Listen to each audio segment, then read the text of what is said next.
พี่น้องบัดนี้มาเบาเรียงเงินทองของลุงเจพูดถึงลอตเตอรี่แล้ววันที่1 3 ใบได้เงินกว่า18 ล้านผลพี่น้องลุงเจอายุ68 ปีทุกยากพี่น้องอัน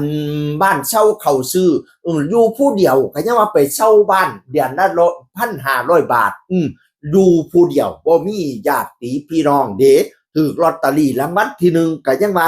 เราไปซื้อตอนแรกเขานำเสนอข่าวบอกว่าเราไปซื้อกับแม่ค้าขายของซ้ำเขาเจ้าขายลอตเตอรี่บ่เบิดก็เลยคุ้มเราซื้อแม่นบ่มีเงินไขเส้นใบพนะว่านั่นน่ะหลายช่องข่าวว่าจังซี่บัดนี้นี่หลังจากเลขออกแล้วป้าผู้ร้านขายของซ้ำน่ะชื่อว่าป้าเย็นจิตอายุ76 ปีพี่น้องเล่าบอกว่าลุงเจน่ะมาขอซื้อลอตเตอรี่เด้ขอซื้อ3 ใบแต่ว่ามีเงินเพียง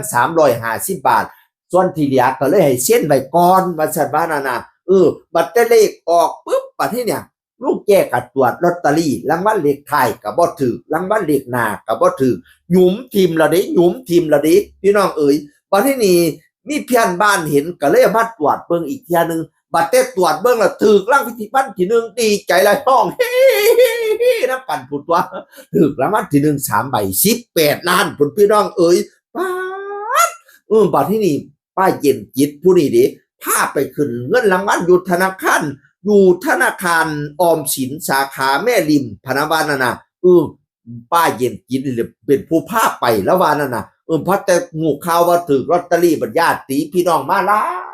ายเต็มเฮียนเต็มชั้นลาบงัวขวาไก่ซื้อแนวอยู่แนวกินกันอิ่มหมีพี่มันพี่น้อง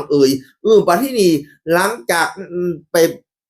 งอดธนาคารไปเอาเงินปุ๊บลูกแจกับเบิกเงินทันที5 ล้าน บาทปันให้น้องผู้ละล้านว่าซั่นว่านั่นน้องสาวผู้นึงเป็นหนี้หลายก็เลยให้ไป1 ล้าน 4ป๊าดแล้วก็ใจดีแท้ว่าให้นายบอนซึ่งเป็นลูกชายลุงแกซึ่งมีอาชีพรับจ้างก่อสร้างน่ะลุงแกให้ไป2 ล้านให้ไปซื้อรถยนต์ใช้พร้อมส่วนหลานชายซึ่งเป็นลูกของพี่สาวคนนั้นเสียชีวิตไปแล้วอันนี้ไม่ทราบว่าลุงแกให้ไปเท่าไหร่แต่ว่าคนนี้จะพาลุงแก้ไปดูแลว่าซั่นว่านั่นน่ะลุงแก้ก็บ่กลับมาบ้านอีกพี่น้องบ้านเซาน่ะบ่กลับมาอีกประมาณว่าปี69พุ่นละสิกลับมาพี่น้อง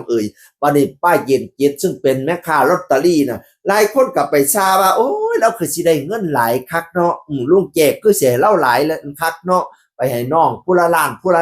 ข่อยว่าแม่ป้าเย็นจิตนี่ก็สิต้องได้หลายเติบละแม่ค้าขายของซ้ำขายลอตเตอรี่นี่ก็ต้องได้หลายเติบละพะนะว่าป้าเย็นจิตบอกว่าเล่าบ่ได้จักบาทเลยพะนะว่านั่นน่ะเล่าไปทวงเอาแต่หนี้เล่าหนี้ค่าลอตเตอรี่นั่น60 บาทที่ค้างอยู่นั่นน่ะแล้วก็หนี้ค่าซื้อของไปเลี้ยงเกียบเฟียมามซุมญาติพี่น้องรวมแล้ว900 บาทเท่านั้นนอกจากนั้นบ่ได้เลยแล้วก็ไม่ขอพะนะว่าแล้วแต่ว่าเขาจะให้ไม่ให้เพราะนั่นคือเงินของเขาว่าซั่นว่าสรุปแล้วป้าขายของซ้ำบ่ได้จักบาทเด้อซุมเจ้าอย่าว่าเราได้เด้อเราพาไปขึ้นเงินลอตเตอรี่แล้วก็บ่ได้เด้อเราให้เขาเซ็นแล้วก็บ่ได้เด้อพี่น้องแต่ญาติพี่น้องน่ะน้องสาวได้ผู้ละล้านก่อนหน้านี้น่ะลุงอยู่ผู้เดียวเซาเฮียนเซาซ่านอยู่ผู้เดียวบัดแต่เลขถูกลอตเตอรี่มาแล้วโอ้ยญาติพี่น้องแต่โคกจังสี่แล้วมีเงินจังว่าน้องมีท้องจังว่าพี่ลุงป้าน้าสาวแตกเต็มบ้านอังเฮียนพี่น้องธรรมดาละเนาะมีเงินล้านญาติก็หลายในจักหน่อยละเมื่อมั่งมีมากมายมิตรหมายมองเมื่อมนมองมิตรมองเหมือนหมูหมาเมื่อไม่มีมวลมิตรไม่มองมาเมื่อมอดมวยเม้นหมูหมาก็ไม่มามองพี่น้องจะเป็นจังสี่ธรรมดาเงินเป็นพระเจ้าเงินเป็นไงสมัยซุมื้อเนี่ยเงินนี่ไปถึกเหล็กก็บินดิโยนไปถึกหินก็ลอยตกไปใส่หอยก็อ้าโยนไปใส่หญ้าก็ตายตกไปถึกไส้ก็สุดตกถึกมนุษย์หมดคุณธรรมนี่แหละคืออำนาจของเงินพี่น้องตกใส่เหล็กก็บินตกใส่หินก็ลอยตกใส่หอยก็อ้าตกใส่หญ้าก็ตายตกใส่ไส้ก็สุดตกใส่มนุษย์หมดคุณธรรมอันนี้คืออำนาจของเงินเสียงอื่นคนเก่าเว้าสู่ฟังสวัสดีครับ